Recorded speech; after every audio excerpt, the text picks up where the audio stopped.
हम सब जानते हैं कि मुंबई को इंडिया की फाइनेंशियल कैपिटल के तौर पर जाना जाता है, जो एक कोस्टल सिटी होने की वजह से अरबियन सी में एक प्रिंसिपल पोर्ट का काम भी करती है। इसके अलावा मुंबई की बढ़ती हुई पॉपुलेशन जो कि 2 करोड़ क्रॉस कर चुकी है और फ्यूचर में भी लगातार ग्रोथ देखने को मिलेगी। पॉपुलेशन के साथ साथ ट्रैफिक में काफी बढ़ोतरी हुई है। एक रिपोर्ट के मुताबिक एक मुंबईकर हर रोज ट्रैफिक में 1.5 से 2 घंटा स्पेंड करता है। इससे आप इमेजिन कर सकते हैं कि लोगों और इकोनॉमी पर कैसा असर पड़ता होगा। एस्टिमेट किया जाता है कि हर साल 5 लाख करोड़ रुपए का नुकसान होता है मुंबई को ट्रैफिक कंजेशन की वजह से। इतना ही नहीं, पीक डेज में मुंबई की ओवरलोड लोकल ट्रेन्स की पिक्चर्स तो आपने देखी ही होगी। तो प्रेजेंट में देखा जाए तो मुसाफिर के पास ज्यादा ऑप्शन नहीं है, मगर पहले और भी कम थे। पिछले 20 सालों में मुंबई सिटी में कई प्रोजेक्ट पूरे किए हैं जिससे मुसाफिर को कुछ राहत मिली है, जैसे कि सेनापति flyover, Elphinstone flyover lower Parel में और जेजे फ्लाईओवर मजगांव से फोर्ट तक। इनके अलावा 2 सबसे बड़े प्रोजेक्ट बनाए गए, बांद्रा वर्ली सी लिंक 2010 में और ईस्टर्न फ्रीवे 2014 में, मगर इस रूट में कोई भी रैपिड ट्रांजिट नहीं बनाई गई। इससे लोगों के पास रोड्स से जाने का ऑप्शन तो इम्प्रूव हुआ, मगर ट्रांजिट कैपेसिटी सेम रही, जिससे लोकल ट्रेन्स ओवरलोड हो गई। जो लोग अफोर्ड कर सकते हैं वो अपनी व्हीकल से ट्रैवल करने लगे, जिससे धीरे धीरे रूट्स पर ट्रैफिक और बढ़ गया। इस फेनोमेनन को इंड्यूस्ड डिमांड कहते हैं, यानी नए रूट से आते हैं नए यूजर्स और ट्रैफिक बढ़ता है, जिससे और नए रोड्स की जरूरत पड़ती है। ये साइकिल चलता रहता है जब तक इसे रैपिड ट्रांजिट से ब्रेक ना किया जाए। प्रेजेंट ट्रांसपोर्ट और इंफ्रास्ट्रक्चर मुंबई की नीड्स को फुलफिल नहीं कर पा रहे हैं और फ्यूचर में हालात और बिगड़ जाएंगे अगर जल्दी कुछ ना किया गया तो। इसीलिए मुंबई की ट्रांसपोर्ट और इंफ्रास्ट्रक्चर को मजीद बूस्ट करने के लिए गवर्नमेंट कुछ ऐसे मेगा प्रोजेक्ट पर काम कर रही है जिससे मुसाफिर को एक न्यू अपॉर्चुनिटी और ट्रैफिक से राहत मिलेगी। Number 1, Mumbai trans harbour link. मुंबई के साथ एक प्रॉब्लम है, अरेबियन सी से घिरे होने की वजह से नॉर्थ मुंबई तो महाराष्ट्र से जुड़ा है, लेकिन साउथ मुंबई तीनों तरफ से समंदर से घिरा हुआ है और इसी वजह से नवी मुंबई और साउथ मुंबई की कोई भी कनेक्टिविटी नहीं है। इस चैलेंज को टैकल करने के लिए बनाया गया है ये ट्रांस हार्बर लिंक प्रोजेक्ट, जिसको इसी साल 12 जनवरी के दिन अटल बिहारी वाजपेयी के नाम से रिस्पेक्टेड प्राइम मिनिस्टर के जरिए इनॉग्रेशन किया गया। ये प्रोजेक्ट भारत का सबसे लंबा सी ब्रिज है, जिसकी लंबाई 22 किलोमीटर मतलब 16.5 किलोमीटर ओवर द सी और 5.5 किलोमीटर लैंड ब्रिज पर बनाया गया है। ये ब्रिज साउथ मुंबई के सेवरी से शुरू होकर एलिफेंटा आइलैंड्स के नॉर्थ में लोकेटेड थाने क्रीक को क्रॉस करता हुआ नाहवा शेवा के पास सर्कल पर खत्म होगा। इस प्रोजेक्ट के जरिए नवी मुंबई टू नाहवा शेवा port, Mumbai Goa highway, Pune expressway और upcoming Navi Mumbai international airports को आपस में लिंक करेगा। इतना ही नहीं, ब्रिज के जरिए मुंबई और नवी मुंबई के दरमियान टाइम ट्रैवल 90 मिनट से कम होकर सिर्फ 25 मिनट्स में किया जा सकेगा और मुंबई की ट्रैफिक से भी काफी हद तक राहत होगी। इस ब्रिज पर टोटल 6 लेन बनाए गए हैं, मतलब 3 lane each side. Trans harbour link bridge पर भी बांद्रा सी लिंक ब्रिज की तरह बाइक, रिक्शा और ट्रैक्टर्स को चलाने की परमिशन नहीं दी गई है, जबकि इस ब्रिज पर मैक्सिमम 100 किलोमीटर पर आवर की स्पीड को अलाउड किया गया है। इसके अलावा ये इंडिया का पहला ऐसा वाहिद प्रोजेक्ट है जिस पर ओपन रोड टोलिंग सिस्टम यानी टोल टैक्स का collection without using traditional toll booth किया जा सकेगा। इस तरह की टेक्नोलॉजी सिंगापुर और जापान में यूज की जाती है, जहां व्हीकल को स्टॉप होने की जरूरत नहीं होती टोल टैक्स देने के लिए, वो भी बिना स्पीड कम किए।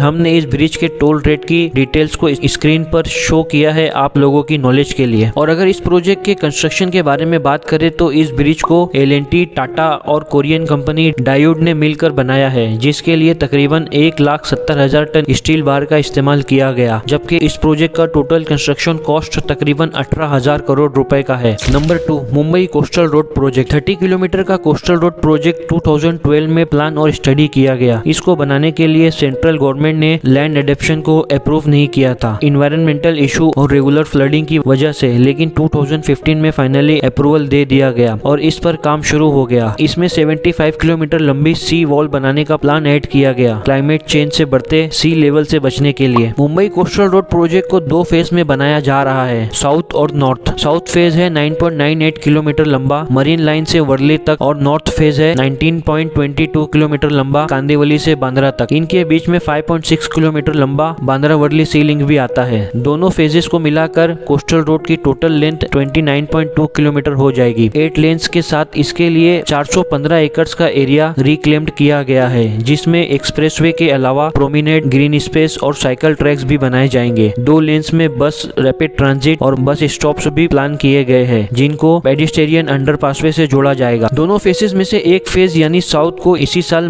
11 मार्च को इनॉग्रेशन किया गया महाराष्ट्र सीएम मिस्टर एकनाथ शिंदे के जरिए, और उन्होंने इस फेज को ऑफिशियली विजिट भी किया, जो कि टोटली टैक्स फ्री है। नॉर्थ फेज का कंस्ट्रक्शन अभी चल रहा है, जिसको दिसंबर 2024 तक कंप्लीट करने का प्लान है। अगर साउथ फेज पर एक नजर डालें तो ये फेज मरीन ड्राइव से शुरू होकर प्रिंसेस स्ट्रीट फ्लाईओवर के पास फिर गिरिगांव चौपाटी से अंडरग्राउंड बनाया गया है। यहाँ 1 किलोमीटर लंबी ट्विन टनल्स भी बनाई गई है, जो कि इंडिया की पहली अंडर सी रोड्स टनल है, जिसका नजारा काफी जबरदस्त है। आगे ये फेज मलाबार हिल्स के नीचे से होते हुए फिर प्रियदर्शनी पार्क से बाहर निकलता है। यहाँ से ये फेज रिक्लेम लैंड पर बनाया गया है, जो कि ये सारा रिक्लेम लैंड है। भोला भाई देसाई मार्ग के पास एक मेजर इंटरचेंज बनाया गया है। इसमें मल्टीपल ऑन और ऑफ रैम्प्स होंगे। इन सब की डायरेक्शन ऐसी होगी। इनको ऐसे इसलिए डिजाइन किया गया है ताकि एक्सप्रेसवे से आर्टेरियल कनेक्टिविटी रोड्स पर भी सिग्नल फ्री मूवमेंट्स रहे। आगे ये हाजी अली दरगाह के पास निकलेगा, यहाँ पर भी एक मेजर इंटरचेंज बनाया जाएगा लाला राजपत राय मार्ग के साथ। इसके रैम्प्स की डायरेक्शन ऐसी होगी। फाइनली ये वर्ली तक जाएगा, मोस्टली रिक्लेम लैंड पर, जहाँ ये बांद्रा वर्ली सी लिंक पर खत्म हो जाएगा। इससे कनेक्ट करने के लिए एक 650 मीटर लंबा ब्रिज भी बनेगा इधर वर्ली सी फेस पर। इसका आखिरी इंटरचेंज बनेगा, जिसके रैम्प्स की ट्रेवल्स ऑफ डायरेक्शन ऐसी होगी। टोटल 3 इंटरचेंजेस, 2 ब्रिजेस और एक ट्विन टनल बनाए जाएंगे। इस फेज को BMC Bremen Mumbai municipal corporation बनवाने का काम कर रही है। 12,000 करोड़ रुपए की एस्टिमेट कॉस्ट से 1 किलोमीटर लंबा और 8 से 10 मीटर चौड़ा सी फेसिंग प्रोमिनेंट बनाया जाएगा कोस्टल रोड के पैरेलल में, जिससे लोगों को एक और रिक्रिएशनल एरिया मिल जाएगा। ग्रीन स्पेस और पार्क्स भी बनेंगे, जिसको पेडेस्ट्रियन फैसिलिटीज से जोड़ा जाएगा। बीएमसी के अकॉर्डिंग लैंड रिक्लेमिनेशन में 60% स्पेस का इस्तेमाल रिक्रिएशन पर्पस के लिए किया जाएगा और 13% स्पेस सी वॉल बनाने के लिए। बाकी 27% में कोस्टल रोड होगा, साइकिल ट्रैक्स, बस स्टॉप्स और एक अंडरग्राउंड पार्किंग लॉट भी बनाया जाएगा। इधर मालाबार हिल्स के नीचे टनल्स बनाने के लिए दुनिया की सबसे लंबी टनल बोरिंग मशीन का इस्तेमाल किया गया, जिसका नाम है टीबीएम मवाला। पूरे फेज को 4 पैकेज में बनाया जा रहा है, एलएनटी, एचसीसी और एचडीसी कंपनीज द्वारा। इसमें 6 पेडेस्ट्रियन अंडरपासेस और 3 अंडरग्राउंड पार्किंग लॉट्स बनेंगे। तीनों इंटरचेंजेस ट्रम्प और टी इंटरचेंजेस डायरेक्शन के डिजाइन को मिलाकर बनाए जा रहे हैं, जो कि देखने में एक कॉम्प्लेक्स वेब ऑफ रोड्स की तरह लगते हैं। इसका ट्रम्पेट पार्ट कोस्टल रोड से एंट्री और एग्जिट के लिए है और T part direction arterial roads के लिए। नॉर्थ फेस बांद्रा में शुरू होगा सी लिंक से, फिर आगे कार्टर रोड से कनेक्ट होगा। यहाँ वर्सोवा बांद्रा सी लिंक बनाया जाएगा। बनने के बाद ये देश के सबसे लंबे सी ब्रिज में से एक हो जाएगा, बांद्रा वर्ली सी लिंक से भी लंबा। आगे ये अंधेरी वेस्ट और गोरेगांव वेस्ट से होते हुए जाएगा, कांदिवली में खत्म होने से पहले। इस फेस को बनाने के लिए 222 एकड़ का लैंड रिक्लेम किया जाएगा, जिसका 22% स्पेस रिक्रिएशनल लैंड एरिया के लिए एमएसआरडीसी इसको बनवाने का काम कर रही है। दोनों फेजेस बनने के बाद ये क्विकेस्ट रूट हो जाएगा साउथ और नॉर्थ मुंबई के बीच। बाकी रोड्स, लोकल ट्रेन्स और फेरीज से भी तेज। अभी 2 घंटे का वक्त लगता है इस डिस्टेंस को ट्रैवल करने में। ये प्रोजेक्ट ओपन होने के बाद ये सिर्फ 40 मिनट हो जाएगा। मुंबई में कनेक्टिविटी बढ़ेगी, स्पेशली साउथ वेस्टर्न। बीएमसी ने एस्टिमेट किया है कि 1,30,000 व्हीकल्स हर रोज इसका इस्तेमाल करेंगे। उनके मुताबिक पेट्रोल कंजम्पशन में कटौती होगी और इन्वायरमेंटल पोल्यूशन से भी राहत मिलेगी। इसके अलावा ग्रीन स्पेस बढ़ेंगे, सिटी में लोकल रियल एस्टेट में बढ़ोतरी होगी, जिससे मुंबई की इकोनॉमी को बूस्ट मिल जाएगा। बस रैपिड ट्रांजिट के साथ पार्क एंड राइड फैसिलिटीज भी होगी। ट्रैवल टाइम 70% से कम होगा और फ्यूल सेविंग 34% से, जिससे मुसाफिर साल में ओवरऑल 800 करोड़ रुपए बचा पाएंगे। Number 3, Navi Mumbai international airport. Maharashtra का सबसे बड़ा एयरपोर्ट अभी अंडर कंस्ट्रक्शन है नवी मुंबई में। ये इंडिया में दूसरा सबसे बड़ा एयरपोर्ट हो जाएगा खुलने के बाद। 1160 हेक्टेयर में फैला हुआ इंदिरा गांधी इंटरनेशनल एयरपोर्ट के बाद 17,000 करोड़ रुपए में बनाया जा रहा है और 9 करोड़ पैसेंजर्स को हैंडल कर पाएगा हर साल 2032 से। कंपैरिजन के लिए अभी देश का सबसे बड़ा एयरपोर्ट इंदिरा गांधी इंटरनेशनल दिल्ली में है, जो कि साल में 6 करोड़ पैसेंजर को हैंडल कर पाता है। और मुंबई का प्रेजेंट एयरपोर्ट छत्रपति शिवाजी महाराज, जो कि 4.4 करोड़ पैसेंजर्स को हैंडल कर पा रहा है। और नवी मुंबई का एयरपोर्ट इससे डबल पैसेंजर्स हैंडल कर पाएगा। 3 फेजेस में बनेगा और पहला फेज 2024 के एंड तक खुलने की उम्मीद है। 2 रनवेज होंगे 2 नए टर्मिनल्स के साथ, जो कि अभी के प्रेजेंट में छत्रपति शिवाजी महाराज इंटरनेशनल एयरपोर्ट से कनेक्ट किए जाएंगे मेट्रो के थ्रू। इसमें 3 इंटरकनेक्टेड टर्मिनल्स बिल्डिंग होगी, जिसके पहले फेज के बाद ये 2.5 करोड़ पैसेंजर्स को हैंडल कर पाएगा फर्स्ट ईयर में। और सारे फेजेस बनने के बाद ये एयरपोर्ट 9 करोड़ पैसेंजर्स को। इस एयरपोर्ट का प्री डेवलपमेंट वर्क 2017 में स्टार्ट हुआ था। एल L&T के द्वारा और एयरपोर्ट के टावर्स को डिजाइन करने के लिए वर्ल्ड फेमस आर्किटेक्ट ज़हा हदीद एंड कंपनी को अपॉइंट किया गया। इस एयरपोर्ट में 17,000 स्क्वायर किलोमीटर का टर्मिनल एरिया होगा और 67,000 स्क्वायर किलोमीटर का ओपन एरिया। इसके अलावा 2 पैरेलल रनवेज होंगे 37 किलोमीटर लेंथ के और 60 मीटर वाइड। इस एयरपोर्ट का ऑफिशियल नाम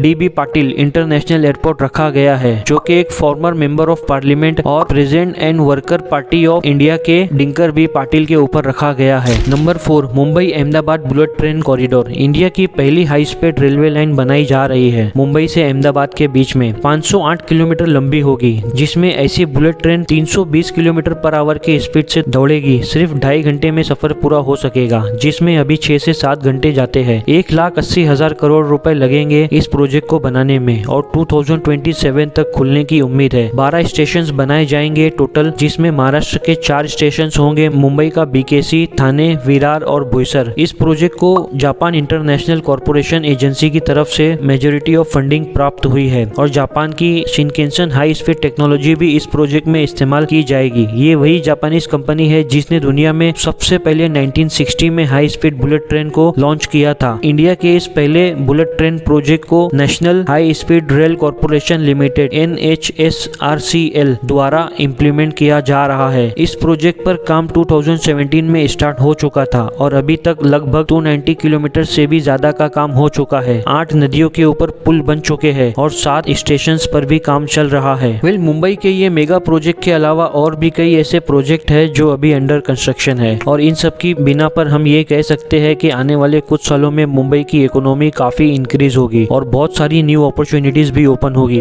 मुंबई के ये मेगा प्रोजेक्ट आपको कैसे लगे हमें कमेंट बॉक्स में जरूर बताएं और उम्मीद है ड्रीम डिजास्टर का ये वीडियो भी आप भरपूर लाइक और शेयर करेंगे। मिलते हैं आपसे नेक्स्ट वीडियो में। Till then bye.